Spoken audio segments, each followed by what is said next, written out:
2 of the Bill Nees Coaches Show. I'm your host, Chip Hare, and with us is Coach Bill Nees. Coach, before we get into week 3, back to our Trotwood game. Great game to watch from a fan's perspective. It was a battle, 42-35. Indians fall a little short. Great game for a lot of things that we learned about our football team on Friday night. I think it was. I think the development that we had from week 1 to 2 was phenomenal. That was a team that's been to the state championship game a couple times in the past 5 years, and they really set the bar high, the performance bar high in the GWAC North and actually the entire GWAC. And those are the type of games early in the season that'll get you better, hopefully later on. Well, when you play Trotwood, and of course I look for them to be a predominantly good team again this year, they took Troy 48-0. We took everything they got. They swung, we swung back. It was really a fight back and forth throughout the whole night. The first possession of the game we shut them down 3-0. We come down, we score on the length of the field after I think it was a 12-play drive. Yeah, and it was a game that was, I think, a lot of big plays, a lot of explosions, and not only on their part but also on our part. And I think that's what allowed us to stay in the game. The fact that we have some big playmakers on offense that can get the ball from point A to point B in one play.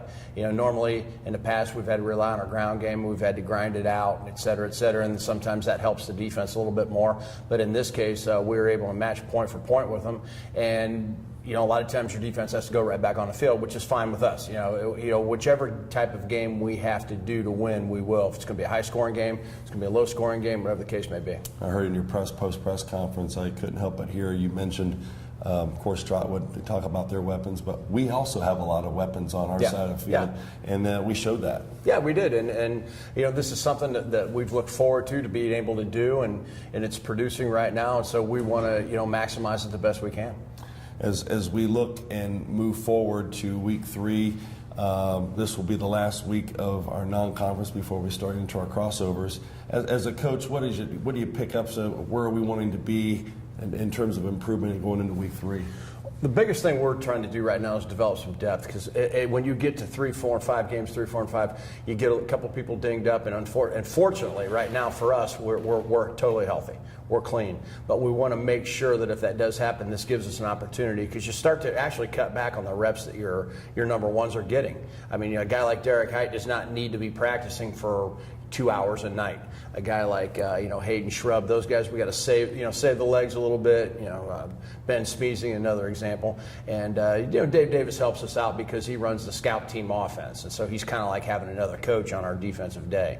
So he gets a little bit of a break. So that's the biggest thing we're trying to do, is we're trying to keep everybody. I don't want to say healthy, because you can't just walk around and do nothing, but I want to try to keep everybody fresh, is a better word for it, and keep everybody ready to go, and then the process develops more depth. Talking about a little bit about that, and I think the evolution of how practice was. If you hear some of the old football players that played in high school years ago, they would practice 2.5 hours all the way up until middle of the season. But you're hearing now, or we're week 2, we're trying to break those reps off. How has that evolved with football and keeping people healthy? Well, I think it's a natural evolution that times have changed and everything moves on. Fortunately for us, we've never been a team that practices over an hour and 10 minutes ever. So 20 years ago, we were practicing an hour and 10 minutes. Our Wednesday practices are done at 4:15, always have been done at 4:15. Thursday's a 45-minute, and then we're going with the idea that we want to be fresh not only week 1, we want to be fresh game 10 and hopefully game 11 through game 15 if you get an opportunity. Yeah. The other part of the physical piece is the mental side of it and watching film. Walked in yesterday, and you guys are breaking film down, obviously on our opponent, but also watching ourselves. And hey, what do we got to do? Adjustments that we need to make. I think that's the other big change, in the fact that we've always done a lot of meeting time with our players, but with the way the film and the technology is going, boy, it just gives us more chance. And I have to watch sometimes that I don't burn them out in meetings and having them watch film, because what I find the high school football players are not quite as excited to watch long hours of film that I and the coaching staff are. So we've got to cut it up and give them the right segment and make sure it's exactly what we want, and then go from there. Well, the technology of phones too. I mean, I know I've walked past guys that have been sitting in the office, in the athletic office working. They had some downtime, and they pull out their phones and they're pulling out some huddle that you send them, so they can get it also at their leisure at a time when they're ready and they're fresh mentally to do it. When you look back at this stuff 20 years from now or something, just like the face mask or the forward pass, I mean, really, huddle huddle has changed the entire concept of what everybody's doing in high school football. The ability for anybody to, we've always wanted to have that ability to make cut-ups and make clips, like the colleges could, but you'd have your VCR and you have to fast forward this one, bring it back, and every time you made a copy, you lost quality. Whereas this is the case where you can bring up high definition input right away, put it on a screen, put it to somebody's phone, and and it's a great learning tool. Now the Indians transition to week 3. We go from Trotwood, who was again a top team, arguably in the state, to another top team in the state in Franklin. Franklin comes in at 2-0 and was a playoff team last year. A lot of returners, particularly in their backfield. But this time we get them at our place, and that makes a difference in not having to get on a bus and travel 50 or 45 minutes. We got them here at the stadium on Friday. Well, in this case it is. It's not just an easy trip like Vandalia, Butler, or Sydney. It's a hard trip. And so I think that's going to be one of the big advantages. Obviously they're a great program. They've been undefeated last year, and they're looking toward another undefeated season. They went deep into the playoffs last year. They've got a great running back, great quarterback, and they've developed a couple of very good receivers over the course of the year. So it's going to be a tough task for us.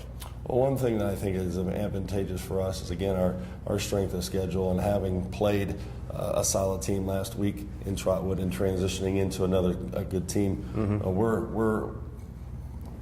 We're already in that mindset. Yeah, and even with the preseason, we on purpose, we always scrimmage Springboro. We scrimmage Lima Senior. We want to get those as best quality people as we can on the field to raise that level up, so our players understand that when Friday night comes, it's never going to be easy. This is what's going to happen. And the games it is easy, like our first game of the season, we were able to keep our level up, played it, got the game over with. Everybody was good. We moved on. As I talk to players on even seniors, coaches even, made the comment that last year we played Franklin, they didn't get our best. We were coming off that Trotwood game. We had some guys injured and hurt, and I don't know if physically, mentally, we were just kind of in that transition phase as we talked about. I think there are a lot of people locked into this one, not just because it's Franklin, but hey, we really want to make sure that we give them our best shot. I think so. I think we went down there and we had a lot of people that hadn't played both ways, had never played both ways before, because we hadn't really been able to get that depth developed to move people around. And we really felt like there was a lot of things as we watched the film that we could have done better, and we're thankful for the opportunity that we can do that this week. Well, we certainly look forward to kickoff. Will be on Friday night at Alexander Stadium at 7 o'clock. The Wildcats from Franklin will come up to take on our Indians. Coach, before we transition into our senior features, we got 2 seniors that we're featuring this week, Brent Lemon and also Ben Schmeezing. Both have been a big part of our program. Talk a little about Mr. Lemon and how he's been a part of our program and how he's really made a staple, how he's been a staple for our program. Well, he's been a great asset for us throughout his entire career. He came in and he was banged up a little bit. He had a back problem, fought through that, had some restrictions he had to do in the weight room, and was able to get through that portion of it, and just kept getting bigger, kept getting stronger, really worked on his agility quite a bit. And now, coming off a good year last year, I think he's now poised for a very good, if not a great year this year. He's a big force at left tackle. He kicks back and he gets some big long arms. It's really hard for anybody to get a pass rush going on him. So we're expecting big things from Big Lem this year. Well, the thing that I watched from last year this year is just the improvement in the strength that I've seen in him.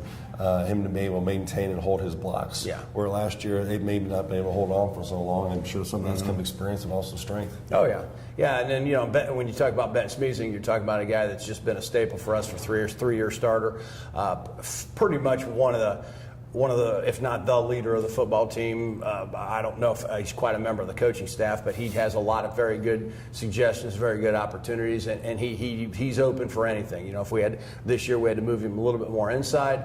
He loves it. He's playing well. He's able to get both sides of the field now. There might be some times where he's going to move back to outside. He plays receiver, plays running back. He returns kickoffs for us. And whatever it takes, he does to help us win football games. Ben is very much the intellect as much as he is a football player. In fact, when we were He's right now being recruited by quite a few schools, including some Ivy League schools. Yeah. He's in that category of, we talk about, it happen to be a lot of good football players that are good students. He's a good student that happens to be a very good football player. Yeah. And now make sure when you both get them in, they're both 4.0. So Big Lem's a 4.0. That's too. right. There's going to be a lot of brain power up here when those guys both come in here. Well, I know you not just have to be able to be a physical presence, but having intellectual presence as well helps you and helps from a leadership perspective. It helps quite a bit. We appreciate the efforts of both of these young men. Well, we look forward to speaking with them. And, Coach, thanks so much for being with us, and we wish you luck on Friday night. Okay, thank you. We will be back for the second half of our show with Mr. Lemon and Mr. Schmeezing. We'll be right back. Welcome to the second half of the Bill Nees Coach Show. With me is senior lineman Brent Lemon, and I guess they call you Diesel. That's Coach's nickname for you. But Brent, thanks for being with us here. And so far, the Indians are 1-1, and you have had a big impact on those games so far. What's it like from your perspective and where we are as a team right now? We've put a lot of work into our offense, especially since last year. It's definitely a driving force behind our team this year, one of our strong suits. It's just really nice to be able to go out there and play one more year, be able to put in that hard work, and just be able to put on a show for everyone in the crowd. Talk a little about you individually as a football player. You have really battled some injuries. If I remember correctly, you had a foot issue last year and battled through that. You've had some other injuries. For you, how does that make you feel now? You've fought through all that stuff, and here you are right in the thick of things, knowing all the hard work you've put into it. I've just never really given up. I don't like to make excuses because of how my body feels or the injuries I've had or surgeries I've had. I just like to go out there and put it all on the field and give my hardest to whether it be in practice or in games. Friday night, we fall short to Trotwood, but we are blow to blow with them. And one of the challenges that any team has had, much less Piqua, has always been to hold their defensive line. And Friday night, we at one point in the game, we were dominating them. How does that? I mean, what was it like to be in the trenches in that, knowing you're a big part of how we take the lead 7-0. How did it make you guys feel good as an offensive line that hey, we were really controlling the line of scrimmage? It felt really good, especially in contrast to last year. We were able to control them, able to make them go where we wanted to go. We got a little bit of a break now with having a quarterback and receivers able to pass the game up, give the offensive line a little bit of a break from the continuous run blocking, and we were just able to go out there and play some football. Yeah. As now we get ready for Franklin, week 3. What are some of your goals this year as a senior? I just don't want to be the person to be the weak point in our offense. I want to be able to shore up every single gap in the offensive line. I don't want to have vulnerabilities. I want to be able to just fortify that line and protect our quarterback. You're using a lot of big words, fortify, and hey, that's good. Let's talk a little bit about your academics. It's because you're a pretty intellectual guy, young man. You're a 4.0 student. What is your future? Where are you looking? Where do you want to be a year from now? Well, I've always loved computers and technology, and I'm going to be heading to Ohio State to study computer science and engineering. The Ohio State University. And so what's your goal career-wise? I don't know. I want to be somewhere working in artificial intelligence or just logistics of working out on computer technology solutions for various companies.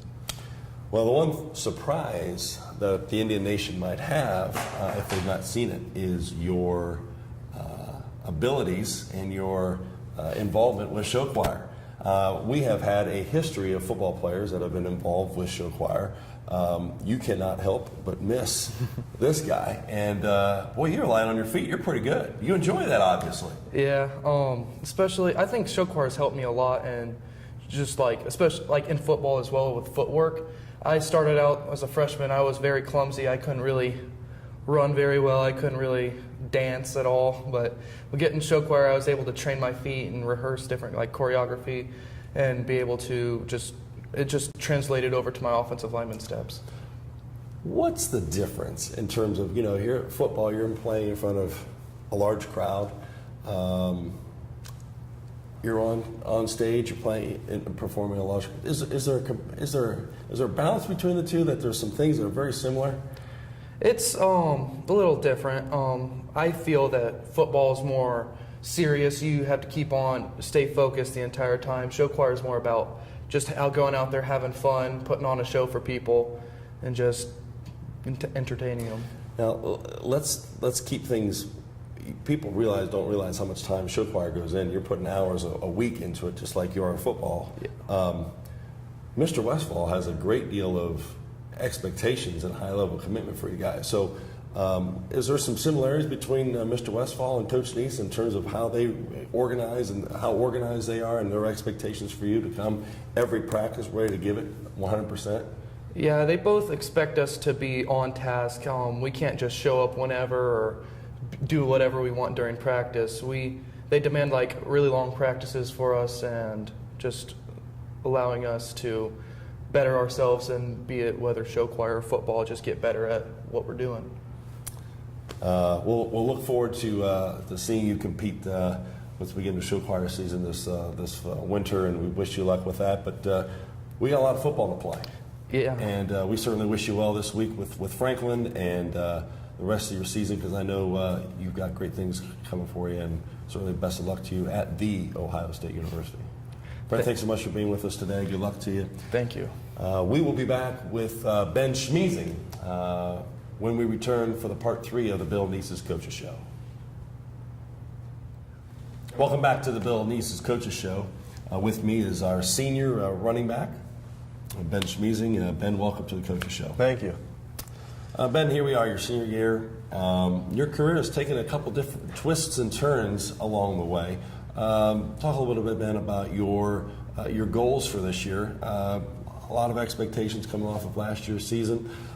For you, as a team, what are some of the things that you're looking forward to this year? We're definitely pushing to make the playoffs after how last year ended. I mean, that's the goal every year, but especially this year we have some extra motivation. And then the GWAC North, that's something we all want to win this year. Being so close last year, we got a taste of it, and this year we want to win it. We have the league is very good and very competitive with those teams. We were one game away, as you know, playing Troy.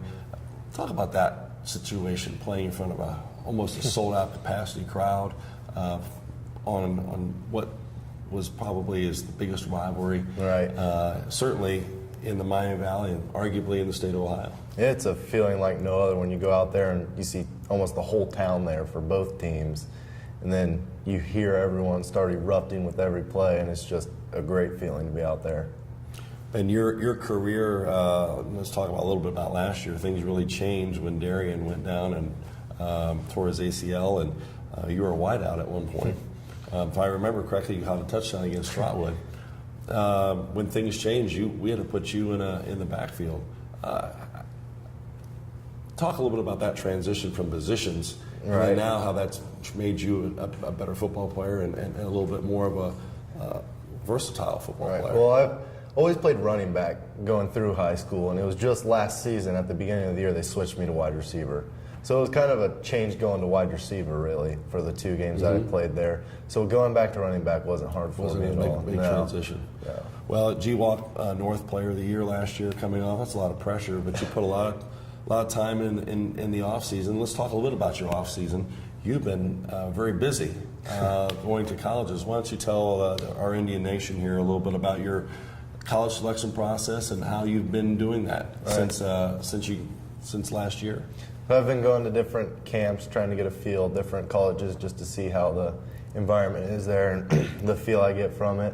So I've gone to some Ivy League schools, some MAC schools, just seeing which ones have interest in me as well as me having interest in them. What schools right now, if you had to put a top 5 together, what would that top 5 be? Well, Ohio State gave me the preferred walk-on offer. So they Gotta make you, what a great feeling. Oh yeah, that's awesome. So they're definitely at the top. And then Harvard and Penn are both up there, 2 Ivy League schools. And then Miami of Ohio is another one I really like, and OU's up there too. Yeah. And I'm sure there's some other schools that I know you've gone to camps that anything can happen between now and the time you make a decision. But what's some of the things that stand out in your decision-making process? What are the things that are important to you? Right, just the vibe I get from the coaches, because there's some who you can tell are there for the business aspect of it. They're not there to make relationships. And then there's some where they seem like genuinely good guys. Like they're the type of guys you want to go out to dinner with and just like talk with them about football or something. Sure. Yeah. You and I have had this conversation multiple times behind a camera, but we've talked about, Coach, we said this where we have a lot of good football players happen to be good students. You're an outstanding student, happens to be a good football player. And so because of that, you have opportunities like the Ivy League, and I'm sure what's the difference between going to a Harvard and visiting a Harvard versus maybe visiting an OU or even Ohio State? Right. I mean, just the feel on campus is different. You can feel kind of the environment of all the intelligence there and people walking by. And there was one conversation I overheard when I was at Harvard. They were talking about the speed of molecules and a new scientific discovery they found. I mean, you don't hear that at Ohio or any other place like that. So it's just a totally different feel when you go there. Well, your teammate, Brent Lemon, another outstanding student, 4.0 student. The two of you, Coach, talked about having an intellectual side of the game and how you process. And he said, while you're not quite on the coaching staff, he says you're almost there with some of the things you asked them to think about. How important is having the intellectual and the mental side of things as much as the physical things from your perspective? Right. To me, it's very important to be able to look at film and break it down and to be able to see different things happening so I can get that jump on a play where I can be there before everyone else. So just being able to break down the film or see things happen before they happen really helped me out. You're a detail guy. I mean, I know when Coach sends those clips out on the phone, you really are looking at the details as to what foot does the guy lead off with. Mm-hmm. And some may not even think about those things, but those little details may be the difference between winning and losing. Definitely. Yeah, I mean, everything from which foot the center steps with first when he's coming to block me or how my hands are positioned when I go to hit them matters whenever I go to make a play. So it's all very important to me. Well, Ben, we certainly wish you luck. I know this week we've got Franklin, and Coach and I, I've heard this from many people that, we really didn't give Franklin our best effort last year. Not that we weren't trying, but we were in a different point of our life physically and mentally. We got people healthy. I think people are looking forward to this matchup with Franklin. Definitely. We got a good team this year, and we showed that against Trotwood, which people didn't expect that. So I think we're surprising a lot of people this year, and we know we have the talent to make a run. Well, we certainly wish you luck the rest of the season, and we thank you for your time being with us on the Coaches Show. Thanks for having me. Just a reminder, we will be kicking off with Franklin on Friday night. It will be United Way night. Also, we will be honoring Ben's mom, Paula Schmeezing, who was the Teacher of the Year that night. So it'll be a big night for the Schmeezings. I know you'll have a big night as well. So kickoff 7 o'clock on Friday at Alexander Stadium against a very good Franklin team. You can also see that here on delay on Monday at 5:30 on the Indian Nation station. For Ben Schmeezing and Coach Bill Nees and Mr. Brent Lemon, I am your host, Chip Hare. We thank you for being with us, and we will see you on Friday night.